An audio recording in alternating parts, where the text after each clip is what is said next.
JSW steels ఆధ్వర్యంలో ఉక్కు పరిశ్రమ పనులు పునఃప్రారంభించడము శుభ పరిణామము, మంచి పరిణామము. వాస్తవానికి ఈ ప్రాజెక్టు 2023 ఫిబ్రవరిలో అప్పటి ముఖ్యమంత్రి శ్రీ వైఎస్ జగన్మోహన్ రెడ్డి గారు, అదేవిధంగా JSW steels MD Sajjan Jindal గారు వీళ్ళిద్దరూ కలిసి 2023 ఫిబ్రవరి మాసంలో శంకుస్థాపన చేయడం జరిగింది. మళ్ళీ అదే ప్రాజెక్టును రెండోసారి చంద్రబాబు నాయుడు గారు నిన్న శంకుస్థాపన చేయడం జరిగింది.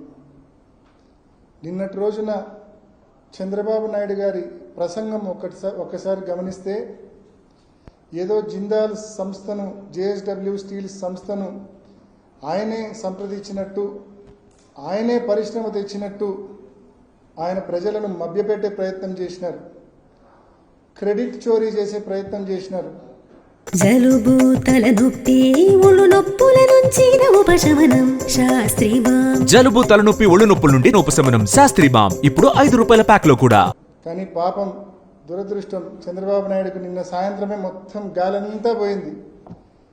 నిన్న సాయంత్రం JSW స్టీల్స్ అధినేత సజ్జన్ జిందాల్ గారు రీట్వీట్ చేస్తూ చాలా స్పష్టంగా జగన్మోహన్ రెడ్డి గారి ప్రభుత్వం చేసిన పనుల వల్ల, ఆ ప్రభుత్వం ఇచ్చిన సహకారం వల్ల, ఆ ప్రభుత్వం ఇచ్చిన అనుమతుల వల్ల ఇవాళ ఈ ప్రాజెక్టును ముందుకు తీసుకెళ్లగలుగుతున్నానని చెప్పి చాలా స్పష్టంగా ఆయన రీట్వీట్ చేయడం జరిగింది.